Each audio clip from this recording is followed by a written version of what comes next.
ایمن دو مردوں کی جگہ پہ ایک کافی تھی، اس کی گواہی۔ رسالت مآب نے کہا تھا کہ اتنی سچی ہے یہ میری کنیز، اس ایک کی گواہی بھی کافی ہے۔ اور تیسری چیز، جناب سیدہ اکیلی کیوں نہیں گئی؟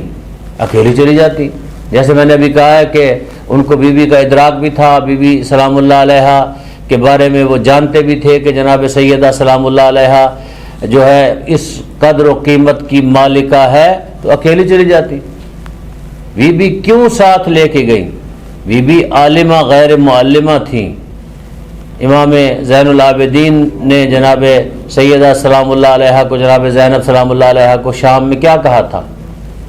کہا تھا الحمدللہ عالمۃ غیر معلمہ، آپ عالمہ غیر معلمہ ہیں، اور فاہمۃ غیر مفاہمہ، آپ کسی کے سمجھانے سے نہیں سمجھتی بلکہ آپ خود چیزوں کو سمجھتی ہے۔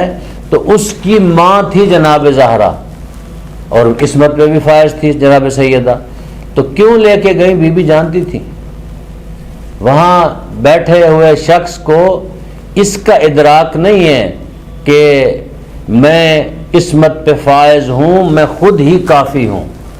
گواہ لے کے گئی، اور گواہ بھی ایسے لے کے گئی، دو گواہ ایسے جو قسمت پہ فائز تھے، سرکار امام حسن علیہ السلام اور امام حسین علیہ السلام کو لے کے گئی۔ اور تیسری گواہ حضرت ام ایمن جو کنیز تھی آپ کی، اس کو لے کے گئی۔ عورت کے بارے میں ہے کہ مرد کی ایک گواہی، ایک مرد ایک جگہ پہ کافی ہے، تو عورتیں دو ہونی چاہیے، لیکن ام ایمن دو مردوں کی جگہ پہ ایک کافی تھی، اس کی گواہی۔ رسالت مآب نے کہا تھا کہ اتنی سچی ہے یہ میری کنیز، اس ایک کی گواہی بھی کافی ہے، لے کے گئی۔ ام ایمن کا جب کہا تو کہا یہ آپ کی کنیز ہے، وہاں حاکم نے کہ یہ تو آپ کی کنیز ہے، نوکرانی ہے، یہ تو آپ کے حق میں فیصلہ دے گی۔ پھر بی بی نے اپنے بیٹوں کو گواہ کے طور پر پیش کیا، کہا کہ پھر یہ میرے بچے حسن و حسین یہ معصوم بھی ہیں، یہ میرے گواہ ہیں۔ جب وہ پیش کیے تو کہنے لگا کہ یہ تو آپ کے بیٹے ہیں، بچے ہیں آپ کے، اور ہیں بھی چھوٹے، جبکہ رسول اللہ کو نہیں پتا تھا کہ امام حسن امام حسین چھوٹے ہیں۔ کہا الحسن والحسین امامان قاما و قعدہ، یہ دونوں کیا ہیں؟ امام ہیں، چاہے یہ قیام کرے چاہے یہ کیا ہے قیام نہ کرے، یہ دونوں کے دونوں امام ہیں۔ پھر سیدہ شباب اہل الجنہ امام حسن اور امام حسین کو کہا، اور پھر بچپن میں ان لوگوں کو دکھایا۔ کئی ایک واقعات ہیں، کیونکہ میرا موضوع وہ واقعات نہیں ہے، دکھایا کہ ایک دفعہ ایک شخص آیا تو سرکار امام حسن مجتبیٰ آپ کے پاس موجود تھے، تو اپنی گود سے اٹھایا، کہا کہ اے شیخ تیرے سوال کا جواب میرا حسن بیٹا دے گا۔ وہ شیخ کون تھا؟ کہتے ہیں حضرت خضر علیہ السلام تھے، نبی تھے جو وہ سوال لے کے آئے تھے۔ یہ بچے تو وہ ہیں جو انبیاء علیہ السلام کے سوالوں کے جواب دیتے ہیں، تو ان کی گواہی کو کیا ہے وہاں پہ قبول نہیں کیا جا رہا۔ امیر المومنین کی گواہی کو حتیٰ ان کی گواہی کو بھی رد کیا گیا۔ کہنے والے نے کہا کہ یہ نہ ہو کہ آپ اپنے شوہر کی گواہی کو بھی ہمارے سامنے پیش کریں، ہم ان گواہوں کو نہیں مانتے، اگر کچھ آپ کے پاس لکھا ہوا ہے تو وہ ہمیں دکھائیے۔ تو جناب سیدہ نے پھر اپنے بابے کا لکھا ہوا وہ تحریر دی، دکھائی۔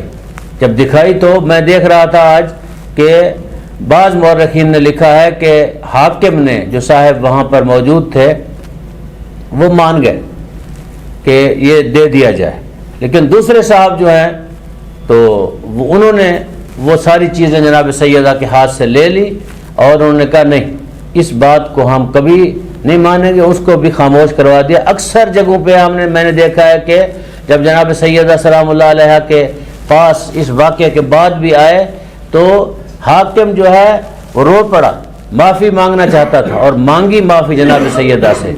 تو دوسرے صاحب نے کہا کہ نہیں چلیں، ایک عورت کے سامنے اب رو رہے ہیں، ایک یہ مرد کی شان نہیں ہے۔ جیسے آج بھی لوگ کہتے ہیں کہ دیکھیں جی یہ اپنی بیوی کے سامنے منتیں کر رہا ہے، رو رہا ہے، یا کہ اپنی ماں کے سامنے، بہن کے سامنے رو رہا ہے، اپنی بیٹی کے سامنے رو رہا ہے، اتنا گر گیا ہے۔